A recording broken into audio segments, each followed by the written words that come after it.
glasses, no glasses. Glasses. Okay. All right. Hello, everyone. Welcome to those who are tuning in online and you are watching the live recording of the South Florida Tech Podcast, a weekly show where we bring you the awesome, innovative people building our South Florida tech community. Each week, we'll introduce you to one of the Sunshine State's top tech leaders, learn more about who they are, what they do, and have some fun conversation along the way. Our podcast is, of course, presented by the Palm Beach Tech Association, a nonprofit dedicated to building South Florida into a tech hub. And of course, this is the Joe and Joe Show. So I'm your host, Joe Russo, President and CEO of Palm Beach Tech, joined by my co-host, also named Joe. Hello, everyone. Super happy to be here. As always, CEO and co-founder of Wyncode Academy, but very proudly co-host of this podcast. Thank you so much, Joe.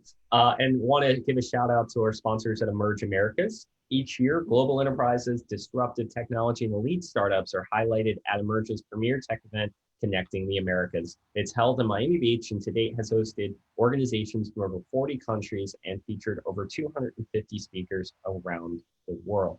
Thank you so much to their team for helping build our tech hub here in South Florida and looking very much forward to when we can all visit that event in person again. So for today's podcast, we're actually going to be talking to Jaclyn Baumgarten, the CEO and co-founder of Boatsetter. It's one of the more fun companies I like to look at out there, and we'll get to that in a second, but they are a technology and data-driven global marketplace, making on-demand boating accessible and affordable to anyone, anywhere. And you probably can tell why I like the idea of it. Before her entrepreneurial career, Jaclyn earned her bachelor's from Wellesley College, where she graduated cum laude, and an MBA from Stanford Graduate School of Business.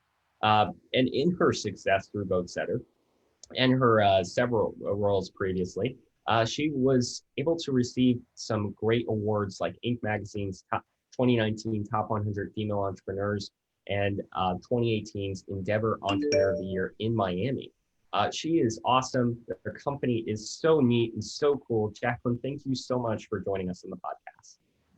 Oh, thank you so much, Joe and Joe, for having me. My goodness, after that intro, I should just walk away. There's nothing more to be said. I feel the same way when people introduce me, but you've obviously had some really good success with the company, and it's been really neat to see it more or less, I think, grow up over the last few years as it's been around and obviously been growing. But why don't you just start off and tell us a little bit about you and a little elevator speech on the company? Okay, I'd be delighted. Probably I'll start first with Boatsetter, and then I'm secondary to this beautiful creation. So Boatsetter is such a fun company. What we are is a leading online platform where anybody can go to rent a boat, whether you want to go for a few hours, whether you want to go for a day, whether you want to go for multi-day, literally with just a few taps on your phone, clicks on the computer, you can have an incredible experience. So if Joe wants to go fishing and Joe, you want to go sandbar hopping, sailing, you want to rent a yacht for a day, we can make any experience happen. And, you know, we were built with the mission to enable incredible experiences on the water for anyone, anywhere. And I use those words very deliberately. And that has really been the mission behind everything we've done and how we've built the technology, how we've built the service, and how we've integrated to make sure that we're the only marketplace that can allow for peer-to-peer boat rentals. We are insured by Geico and Boat US, and we're here to make incredible experiences and memories for people that last a lifetime. That's awesome. I can definitely say, as someone who has both used Boatsetter, even before I knew Jackie, I was hooked. Loved it. I was even more excited to meet Jackie when I found out. I was like, oh my God, I'm your biggest fan. To even having a boat on Boatsetter, you know, that then gets rented. It's such an awesome service and really makes being on the water accessible. And anywhere where you can go boating, sometimes it doesn't feel that accessible. So it's so cool to have this gateway for that. But I was kind of curious, what's the story? Did you always know you were going to be the founder of a tech company that enables people accessibility to the waters? Can you explain a little bit how you got started on this journey? You've got it. That's a big question. Did I always know? No, I didn't always know that I would be doing this, Joe, but I did always know that I wanted to lead a team and build something. I've had that desire since I was a teenager, and I set upon a path to position me for success for when I was ready to launch my own company. And so back in 2012, when I reached a point where I decided I wanted to build something on my own because I had the foundation and the background and the skills and finally the confidence that I needed to take that leap of faith, I took some time to really think about what made me happy. And consistently, I kept coming back to these amazing memories of my dad taking my brothers and I out on a boat when we were kids outside of Chicago and Fox Lake. And those were some of the happiest memories we had as a family. And I thought, how amazing would it be to be able to make something like that accessible to anyone? Boating historically has been, and as you said, a difficult to access leisure activity. Boats are expensive. They are expensive to maintain. And my vision was to be able for someone to make it possible for anyone to have that experience if they wanted it, even if they didn't have any prior boating experience. And that's why, as part of Boatsetter's core model, we have the largest database of US Coast Guard licensed captains. So you don't have to have any prior experience. And not only can you pick your captain, you can pick the experience that you want, whether you want somebody who can take you deep sea fishing, sandbar hopping, you can name that experience and you can see the reviews that other people have provided that captain. So that was one side of what inspired me to do it. On the flip side, Joe, back in 2012, I have 3 brothers, and 2 of my brothers are boat owners. One has a pontoon and the other one has a Mastercraft. Thank you. I'm very happy he has a Mastercraft. I'm on the board of Mastercraft, so I have a personal affinity for that boat. And they were both complaining to me it was just at the end of the summer of 2012 that they were going to have to sell their boats because they hadn't used them for a year. And their challenge is one that's very common across the US. There's 12 million registered boat owners in the United States, and they use their boats an average of 14 days a year. And there was no outlet before what we've created, Boatsetter, for a private owner to be able to offset the cost of ownership in a safe and insured manner. And so we set out on this mission, and I was able to work with leading maritime underwriters to build the very first peer-to-peer marine insurance policy. That, coupled with building the platform in the marketplace, is what allowed Boatsetter to exist in terms of what Boatsetter is today. That's so neat. You talk about the family connections. I mean, I remember going out on the boat. My father and I would go out in this boat in the lake in New York, and that was like a lot of good father-son time. Although he loves telling a story, and it's actually his birthday today, so I'll say it publicly and he can deal with that, about how he took my mom out once on a boat and they got grounded on a sandbar. She did not like that. But there's always some fun family stories there for sure that I always like going back to. So going to Cruisin', which was the company you co-founded out in California, I believe. That company merged with Boatsetter. So there were 2 companies, and then you created one. How did those 2 companies kind of play hand in hand? And what was the merger decision like? Like, how did you guys come together and say, hey, we can be better together, and then go about that journey together? Yeah, it's a great question, especially for a lot of early entrepreneurs who are thinking about alternate paths for how to grow, whether it's organic or inorganic. So Cruisin' was the company that I launched, that we built the first insurance policy with. So it was the first peer-to-peer marketplace. About a year after we launched, Boatsetter came into the market, and they were focusing on commercial operators. And Andy Sterner, who is my co-founder, he and I met and evaluated the benefits of joining forces. So you asked the question, what were the reasons and the synergies? Well, at that point in time, we were both very early in our paths, and we were both fundraising. And we knew how we were going to use the capital. And if we were both fundraising from investors and we were going to use the capital to invest in the same areas, it would have been wasted resources. we had also invested and built out different areas. I had the peer-to-peer insurance and the marketing, and he had developed the platform and the technology and started to get commercial operators on and captains. So for us, it made all the sense in the world to combine them because our vision is to be the destination marketplace for on-water experiences and for all boat owners, whether they're commercial operators or private owners, to be able to list their boats. Very cool. Very cool. And yeah, shout out to Andy, who also ended up connecting you and I, Jackie, which was many years ago over at Panther Coffee in Wynwood. Something I will be forever grateful and appreciative of him for. Everyone meets at Panther Coffee too. Like such the connector dot. It was like a date. It was a date. Yeah.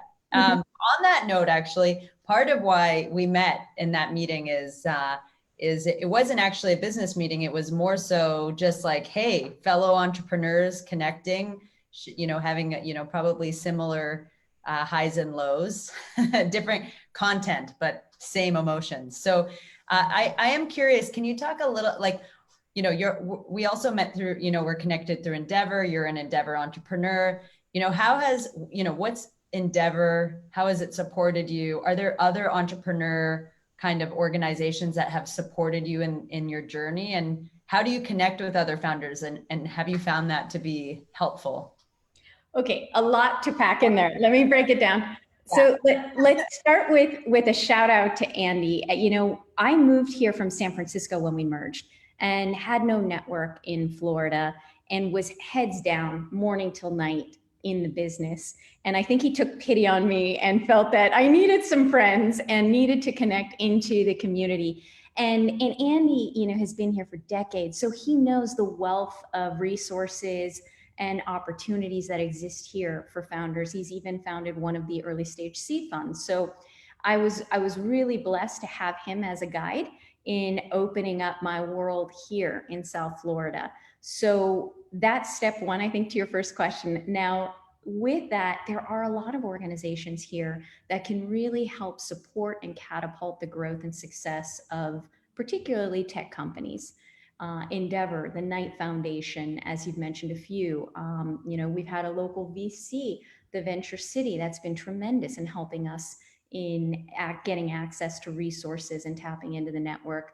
And there are many others well beyond that. And I was so pleasantly surprised in coming out here from San Francisco and seeing the network and the community that existed.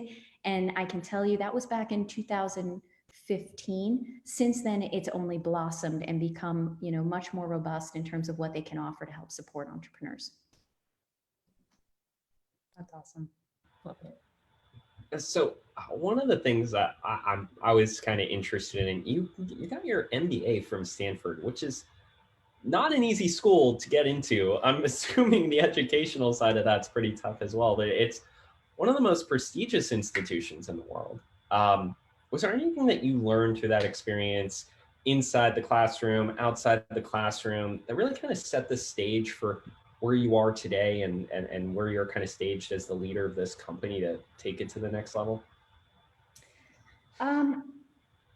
So yes, I think at the root of that question is what is the foundation that an entrepreneur needs to have before jumping off and venturing into doing something on their own? And for me, Stanford Business School was a part of that, of the building blocks that I needed to, one, have the theory of business in, anything from negotiation, marketing, you name it, general management. That was a basic foundation, but there is nothing that can replace experience. That's the greatest education one can have. So, in addition to Stanford, I didn't leave business school and decide to start my own company. I still felt, after 6 years of work experience, 2 years full-time in the MBA program, I still needed a better foundation before I felt I'd be in a position to be able to lead a team, raise capital, and grow and scale an organization. So I made the choice to go into a corporate rotational program that was in essence an entrepreneurial experience. So for a large company, I wrote business plans and I launched 2 subsidiaries, or launched a subsidiary for them, which was an entrepreneurial venture. but it taught me how to lead a team. It taught me how to project manage effectively. It taught me how to galvanize people around a shared vision. And even if they have very different objectives and points of view, how to really develop and motivate everyone in working towards the same goal on a same timeline, on a budget. These are all critical skills that one gains through experience. And so really it was so valuable for me to learn and build that experience on someone else's dime. And at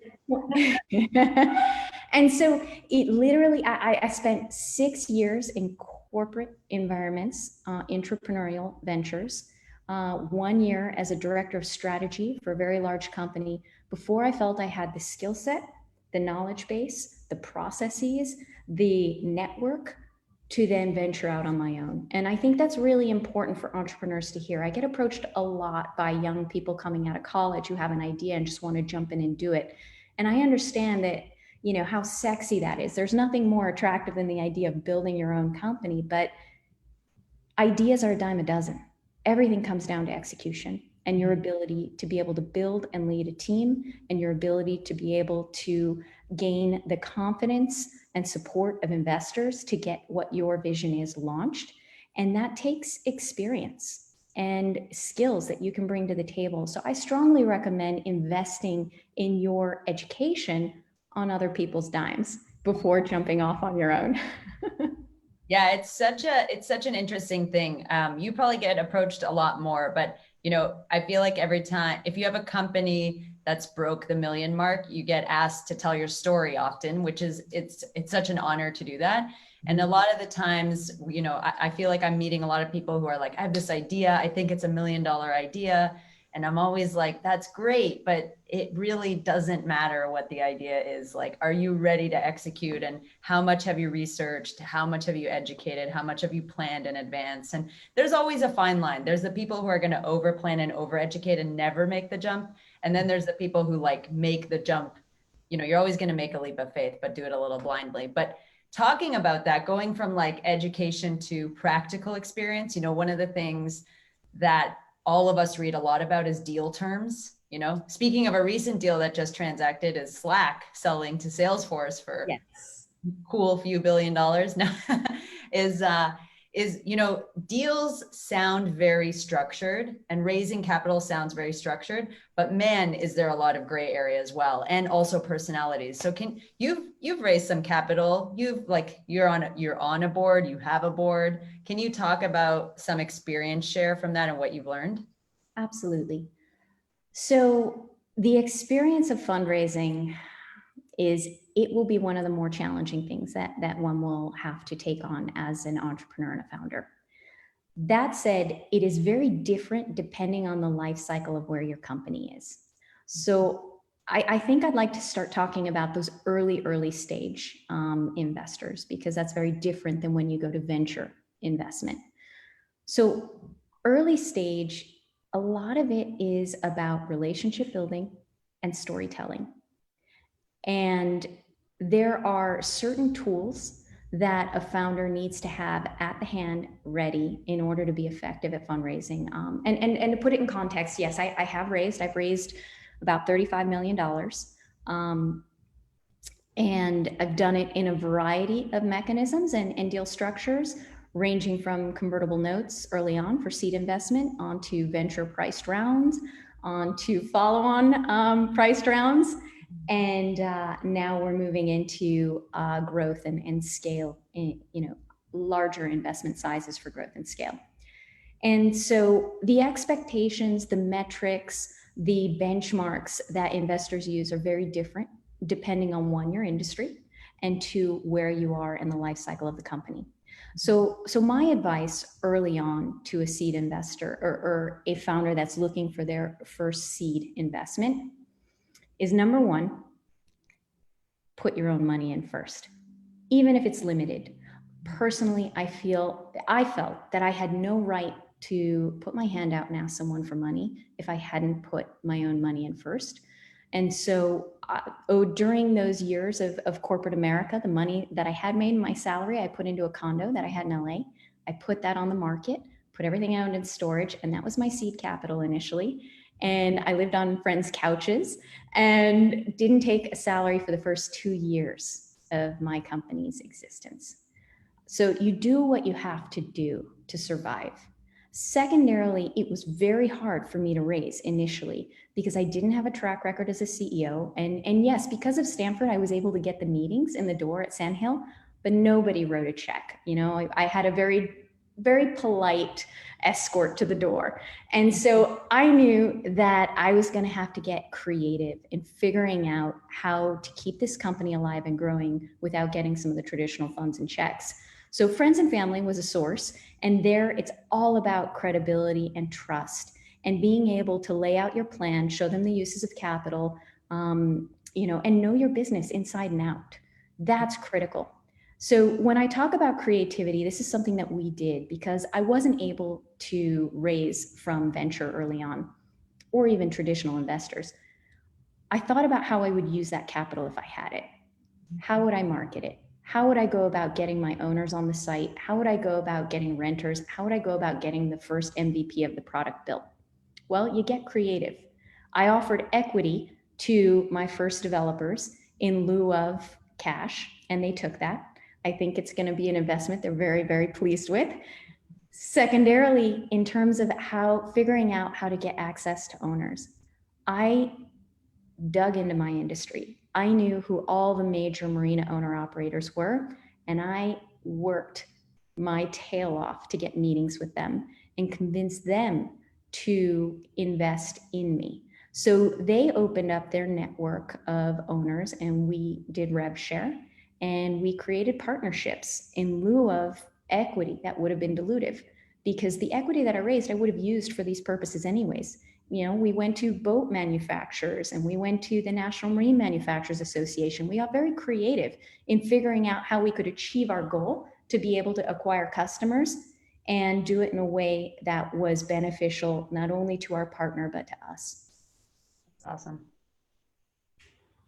Oh, and one lesson that I wish someone had told me and I wish I had internalized early on. Tell us, we need to know. You know this, Joe, more than anything. Your most vital and limited asset is your time and your energy as a founder, because you are giving your company 100% of who you are, what you have.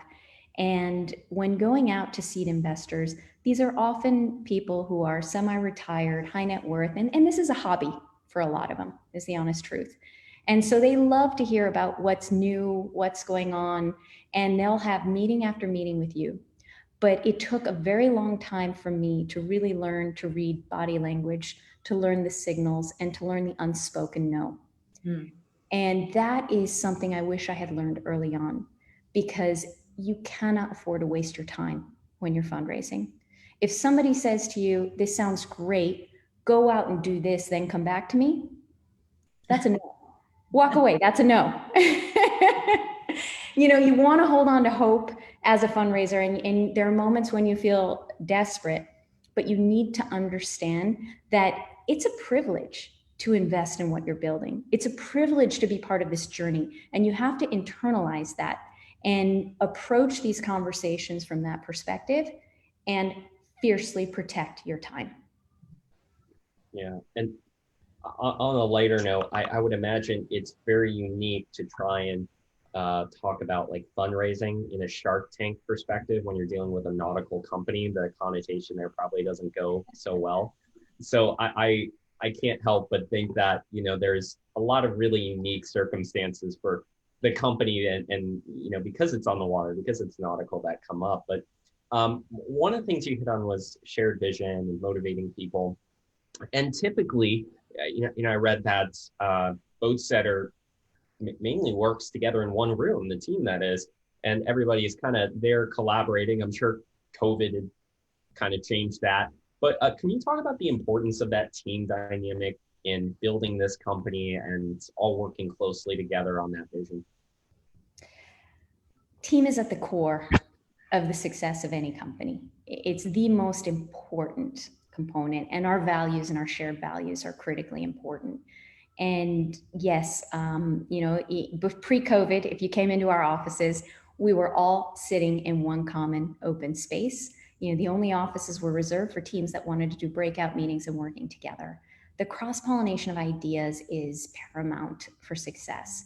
And I am so fortunate now to have a team that has leaders in their areas of business that are so much more knowledgeable and capable than I am, which is something I dreamed about, and it's taken years to get there. And so I think as a leader, hiring people who are more competent and will excel in their role, and not being afraid of that, welcoming that, is so critical to building a strong and healthy team, and giving them the resources that they need to succeed, and allowing them the opportunity to test and fail, and creating an environment that welcomes that and doesn't penalize that is also critically important.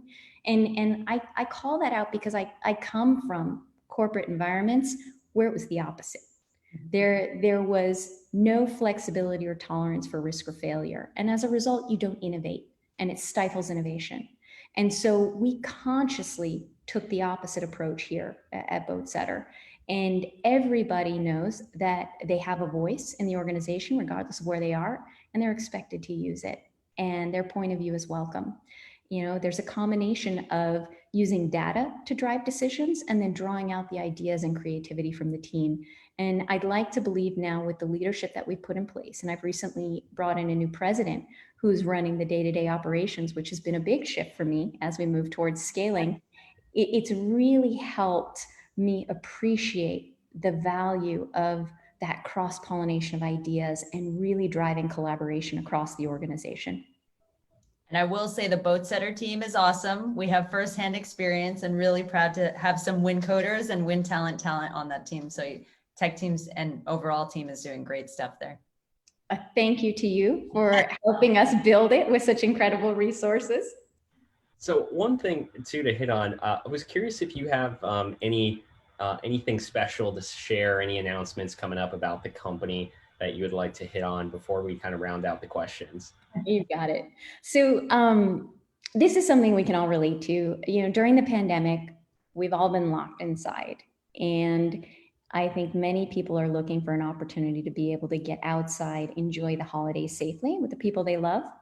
And we are super pleased to share that we are doing a lot of new promotions around the holidays. And we are helping people create new traditions around the holiday season on the water, because there are very few places where families can go outdoors and enjoy being on the water, enjoying a boat while social distancing. It's a safe way for families to get together on the holidays and have fun.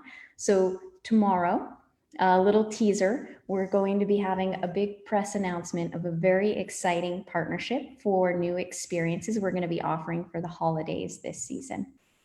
Awesome. I will definitely be keeping an eye and an ear out for that tomorrow. So that's exciting. So this has been filled with so much great insight. Thanks, Jackie. And before we wrap up, Joe still has one more question, but just before that, we like to do a little rapid fire.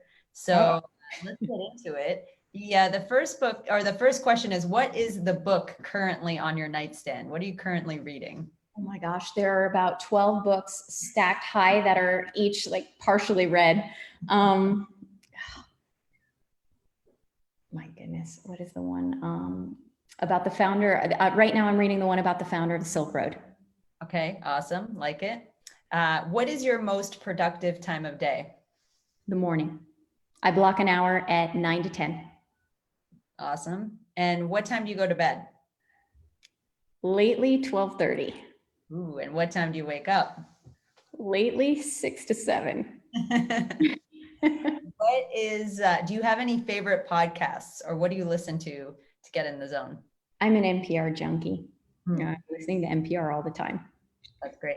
And if you had a motto or a mantra or a quote that you live by that inspires you and drives you, what is that motto or mantra or quote? I was singing it today and my husband laughs. He's like, this song was meant for you. I get knocked down, but I get up again. And she can sing as well.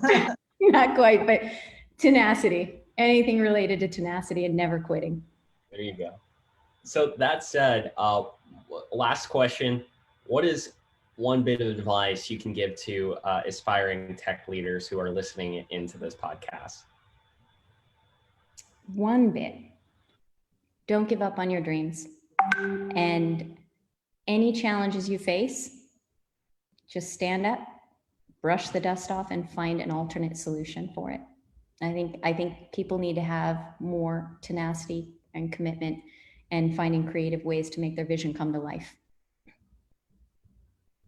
Awesome. Well, Jaclyn, thank you so much. While we were recording, I was actually looking at Boatsetter and seeing what some of the boats were around me. So, I mean, I'm obviously a big fan of what you do, and I really appreciate you taking some time here. For those who are interested in learning more about Palm Beach Tech, you can go to palmbeachtech.org. Also want to thank our sponsor, Wyncode Academy, where Joe is the co-founder CEO of. If you're looking to get your career jump-started in technology, they have amazing courses in web development, UI, UX, digital marketing. You can check them out at wyncode.co for more information. And thank you, Joe, and thank you, Jaclyn, for spending some time with me on the podcast today. My pleasure. Thank you guys so much for having me and for showcasing Boatsetter. Of course. Have a good day, all. Bye.